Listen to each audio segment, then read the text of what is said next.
शंकराचार्य के बाद के 4 शंकराचार्यों ने जब देखा कि खानदानी क्षत्रिय दिशाहीन हो गए हैं, सनातन मान बिंदुओं की रक्षा के लिए उन्होंने नागा सैनिक को उद्भाषित किया।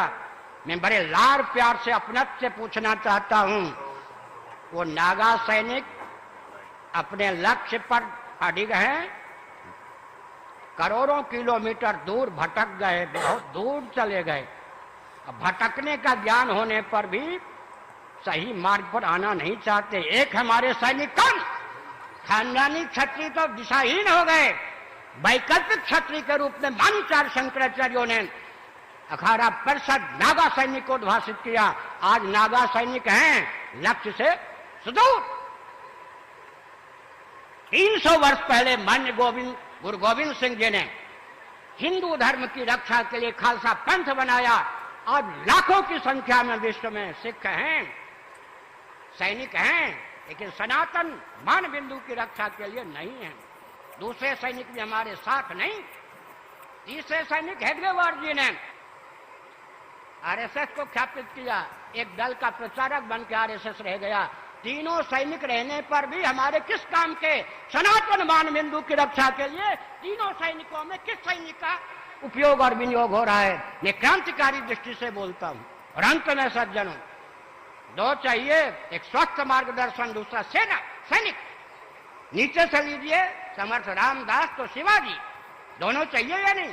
व्यासपीठ तो शासन तंत्र, आगे लीजिए चंद्रगुप्त, उधर चाणक्य तो चंद्रगुप्त, आगे कुमारिल भट्ट या शंकराचार्य तो सुधन्वा जी, और आगे चलिए उधर धौम्य जी या व्यास जी तो युधिष्ठिर जी, श्री कृष्ण जी, और आगे चलिए वशिष्ठ जी तो राम जी, और आगे चलिए भृगु जी तो पृथु जी, और आगे चलिए नारद जी तो ध्रुव जी।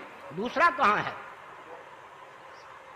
हम आप जो हैं वो तो समर्थ रामदास जी से लेकर नारद जी की भूमिका प्रस्तुत कर सकते हैं ना।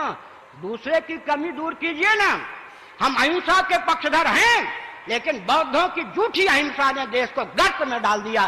गांधी जी की झूठी अहिंसा ने भारत को गर्त में डाल दिया। हम छात्र सेना, छात्र संघ के समय छात्र बल के पक्षधर हैं। अरे राजनीति का अर्थ होता है छात्र धर्म। राजनीति और राजधर्म पर्यायवाचक है या नहीं? उसका एक नाम होता है दंड नीति, उसका एक नाम होता है अर्थनीति। एक उदाहरण देता हूं, सुनिए। ये भूलदंड है या नहीं? इनसे हम हवन भी करते हैं, लिखते भी हैं, गणानान्त्वा ऐसा घन पाठ आदि भी, वेद का उच्चारण भी करते हैं, भोजन भी करते हैं, तैरने में भी इसका उपयोग होता है, चलने में भी उपयोग होता है। ऐसे बिना हाथ के चलने वाले की स्थिति क्या होती है? हर व्यक्ति जानता है इसके द्वारा लेखन कार्य का संपादन हो रहा हो या यज्ञ का संपादन हो रहा है या भोजन की निष्पत्ति हो रही हो, ये सेना है। सेना हर व्यक्ति को मालूम है या नहीं? ज्यादा उधर किया तो ये चांटे का रूप धारण कर सकता है, और ज्यादा किया तो मुष्टिका का रूप धारण कर सकता है, और कहीं अठलाए तो तीर धनुष को धारण कर सकता है, और कहीं मचल गए तो गन को धारण कर सकता है, रिवॉल्वर को धारण कर सकता है। ये अपने आप में छात्र धर्म है या नहीं? क्षत्रिय है या नहीं?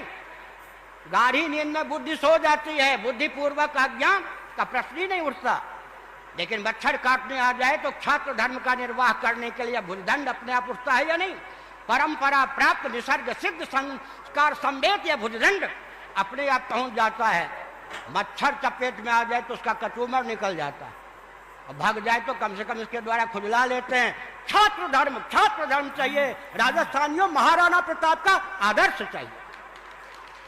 छात्र धर्म का विलोप करके गांधी जी वाली अहिंसा, जिस अहिंसा के गर्भ से खून की नदी बह गई, उस अहिंसा के द्वारा हमारा कल्याण नहीं हो सकता। हम मान बिंदु की रक्षा नहीं कर सकते। हमको छात्र धर्म चाहिए, छात्र धर्म चाहिए। राजधर्म का अर्थ होता है, राजनीति का अर्थ होता है राजधर्म, राजधर्म का होता है छात्र धर्म। इसीलिए क्षत्रिय चाहिए, लेकिन सबकी रक्षा की भावना से।